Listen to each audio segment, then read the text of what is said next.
ഇങ്ങനൊരു കോർണർ എൻ്റെ കിച്ചണിൽ റെഡിയാക്കി എടുക്കാനായിട്ട് ഞാൻ കുറേ അധികം തപ്പി കണ്ടുപിടിച്ച ഒരു കിച്ചൺ സ്റ്റാൻഡാണ് കേട്ടോ ഇത്. നല്ല ഭംഗിയുള്ള പോളിഷ്ഡ് വുഡായിരിക്കണം, എന്നാൽ ഒരു വൈറ്റ് ടച്ചും വേണം.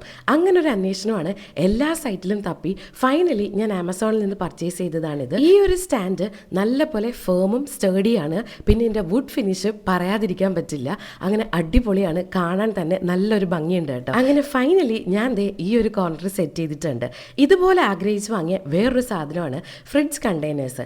ഓപ്പൺ ആയിട്ട് നമുക്ക് ഫ്രിഡ്ജിൽ വെക്കാവുന്ന സാധനങ്ങളൊക്കെ ഇതിനകത്ത് ഇങ്ങനെ വെച്ചതിന് ശേഷം നമുക്ക് ഫ്രിഡ്ജിൻ്റെ ഡോറിലായിട്ട് ഇത് സെറ്റ് ചെയ്തെടുക്കാം കേട്ടോ. ഇത് മിൽട്ടൻ്റെ ബ്രാൻഡിൽ വരുന്നൊരു സാധനമാണ്. ഇതിൻ്റെ 6 എണ്ണം ഒരുമിച്ചുള്ള ഒരു കോംബോ പാക്കായിട്ടാണ് നമുക്ക് അവൈലബിൾ ആയിട്ടുള്ളത്. ഇത് കുറേ സ്ഥലത്ത് അന്വേഷിച്ചിട്ടുണ്ടായിരുന്നു. ഇതും ഞാൻ ഫൈനലി ആമസോണിൽ നിന്ന് തന്നെ തപ്പി കണ്ടുപിടിച്ച് കൊണ്ടുവന്ന സാധനമാണ് കേട്ടോ. നല്ലപോലെ സ്പേസ് സേവ് ചെയ്യാനായിട്ട് ഇത് നമുക്ക് ഹെൽപ്പ് ചെയ്യും. ഇനി കിച്ചൺ ഡെക്കറൊക്കെ ഇഷ്ടമുള്ള ആൾക്ക് മാത്രമുള്ളൊരു സാധനമാണിത്. ഇത് 2 എണ്ണം എനിക്കുണ്ട്. ഒരു കോംബോ പാക്കറ്റാണ് ഇതും നമുക്ക് അവൈലബിൾ ആയിട്ടുള്ളത്.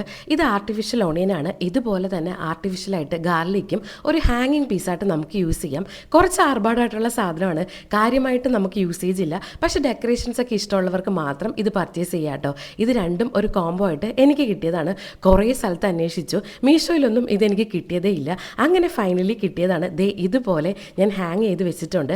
എനിക്ക് കുറച്ച് കിച്ചൺ ഡെക്കറേഷനൊക്കെ ഇഷ്ടമായെന്ന് മാത്രം പർച്ചേസ് ചെയ്തതാണ്. ലിങ്ക് വേണമെങ്കിൽ താഴെ കമൻറ്റ് ചെയ്യാം.